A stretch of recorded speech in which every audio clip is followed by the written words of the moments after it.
Isang pangmalakasang chameleon white na naman ang project natin for today's video. Kaya kung interesado ka kung paano namin to ginawa, tara, samahan nyo kami.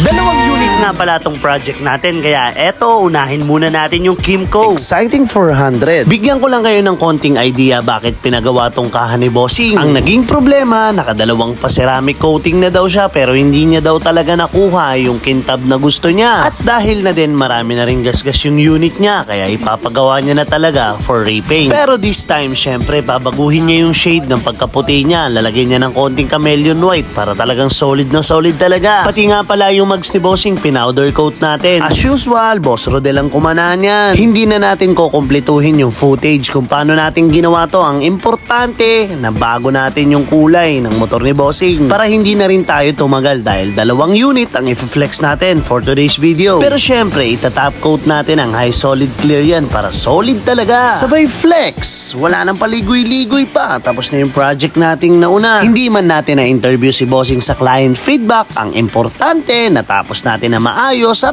gusto naman ni Bossing yung kinalabasan nung unit niya. At may mga iilang pyesa nga rin pala tayong hinydro dip dito sa unit ni Bossing para naman daw may contrast yung mga pang-ilalim ni Bossing. Next unit natin mga kadip, na-prepare na rin natin yan at naka-primer na lahat yan. Honda Click version 2. Same procedure tayo mga kadip, mag-a-apply muna tayo ng base coat syempre bago ang chameleon white at in-applyan din natin ang high solid clear yan kaya ganyan yung kakintab. Yan yung itsura ng final output natin sa umaga. Makikita nyo naman yung shade ng chameleon natin ay litaw rin at yung pagkaputi niya nandun pa rin para hindi na mag-change color si Bossing. Gusto mo na bang makita siya pag madilim?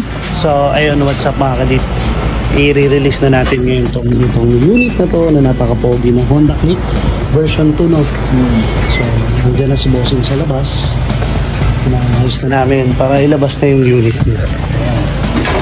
Alright, so wait na lang natin, silipin natin dito. Madaling araw na dumating sila Bossing at nakasasakyan sila. Usapan kasi namin ni Bossing after work niya, pipick upin yung unit niya. Buti na lang umabot tayo at narito na si Bossing. At dahil madaling araw na, meron nga palang foods na dinala si Bossing sa atin. Maraming salamat po sa pamerienda boss. Dito na nilalabas yung unit ni Bossing at dito na rin natin malalaman kung anong hatol ni Bossing sa itsura ng motor niya. Yung kulay niya. Yung itsura sa kulay blue. Diba? Ito din, ito pala. Hindi naman siya sumasayad, pero binend namin siya ng konti. Yeah. Kilatisin mo na boss. Narinig at nakita nyo naman kung gaano ka-genuine yung reaction ni Bossing. Kaya after niyang kilatisin, tanungin na natin ngayon. All goods naman, all goods. Oh, ganda nito. Suggestion mo? Oo, yan. Talaga, pambuo kasi yan.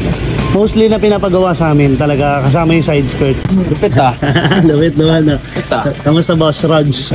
Na nakapasa ba sa taste mo yung kulay? Pasado ko yan. Pasado. Kung i-rate mo 1 to 10? 1,000. 1,000? 1,000. Mga nanonood to lagi. Nanonood ng vlog natin. Nanonood talaga. Nanonood talaga. Baka may gustong i-shoutout ng mga tropa natin or business. Tropa, mga ka-workmate ko sa sa work ko, mga kasama ko mag-ride.